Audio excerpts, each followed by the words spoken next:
ordination and remarriage. But this has not always been the case for homosexuals. What makes the one so much a greater sin than the other, especially considering the fact that Jesus never even mentioned homosexuality, but explicitly condemned divorce. Yet he ordained divorces. Why not homosexuals? Take the issue of sex itself. It began with sex only for procreation, in which the early Christian theologians all agreed. If it serves to satisfy lust, it is regarded as venial sin. The Church Father Augustine in the 5th century said that we should mature as early as possible to the point that we can dispense with sexual intercourse. Augustine must be seeing a lot of immature people in the audience this evening.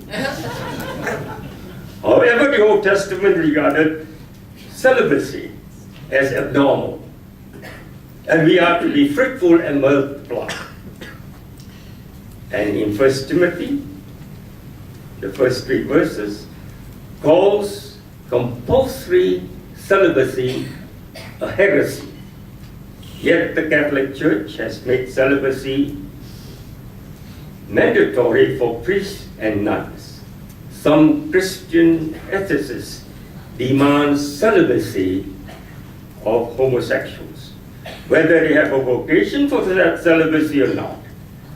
Some anti-gay people can condone sexual orientation, but condemn same-sex acts. Leviticus 21 discusses how priests need to be morally and physically unblemished and must meet the requirements of the purity laws at that time. Today, most of those purity laws are ignored. Far from being a book full of bad news for gays and lesbians, I believe the Bible is indeed full of good news of God's love for all creation, gay, lesbian, bisexual, transgender, and straight alike. The Bible has no clear and consistent sex ethic and only knows of love ethic, which is constantly being brought to bear on sexual mores, moral codes, or church teaching, and are dominant in any given country, culture, or period. There's also the emphasis upon grace rather than upon law. The medical sciences today acknowledge homosexuality as a sexual orientation, not a medical, psychological, and a psychiatric condition that can be changed therapeutically.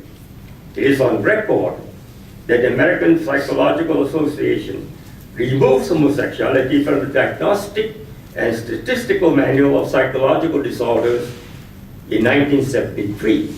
In 1994, 2 decades later, in spite of all the charges that it was a high-pressure gay lobby that instituted a change in the American Psychological Association, in 1994, 2 decades later, it finally stated, homosexuality is neither a mental illness nor a moral depravity. It is the way a portion of the population expresses love and sexuality. These statements from this association is also duplicated in the American Psychiatric Association and other medical and counseling institutions.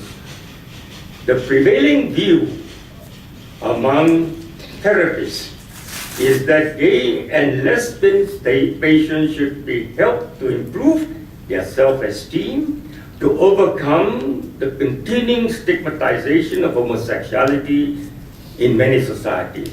However, reparative therapies or conversion therapies are being endorsed by the National Association for Research and Therapy of Homosexuality, which represents a minority of psychoanalysts, psychiatrists, psychologists, and other practitioners, and by some religions.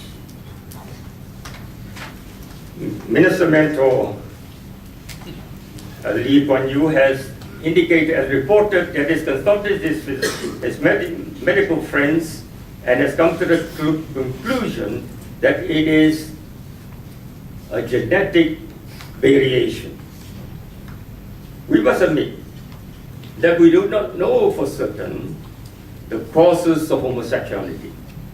This concluding statement is in an article best summarizes the situation.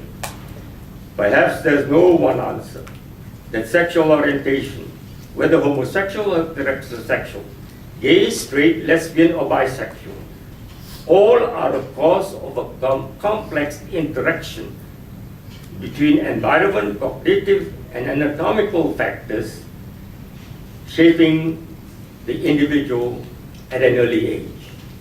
Given this medical perspective on homosexuality, how do I minister? How do I care for the LGBT people within the larger framework of my understanding of the love of God for all of God's people and my reading of Christian ethics relating to justice and concern for the marginalized and minorities? I can only affirm and accept the LGBT community and render my service to them in whatever way possible. From my perspective, therefore, it is within the purpose of God as in creation. There is the continuum of sexual relationships from one end heterosexuality to the other end homosexuality. God has made it possible for each individual to be unique and different. And I affirm the diversity of God's creation. Homosexuality is a given and not a choice. When I minister to my gay friends, I feel the pain and agony when they first become aware of their attraction to another person of the same sex. The experience is that it is not a phase that will go away. In the solitariness of their closets, they struggle and pray. Most gay people from often painful personal experience that their homosexual inclination was never a deliberate choice.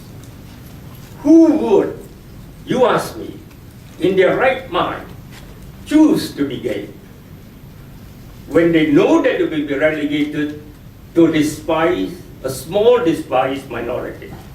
On the contrary, they wear masks and pretend to be straight.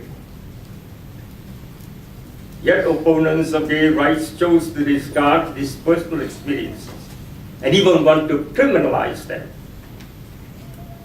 At the same time, the gay community, of course, has a responsibility to change the perception by their own examples that the gay lifestyle is not hedonistic and promiscuous, and they do not even have a monopoly on hedonism and promiscuity.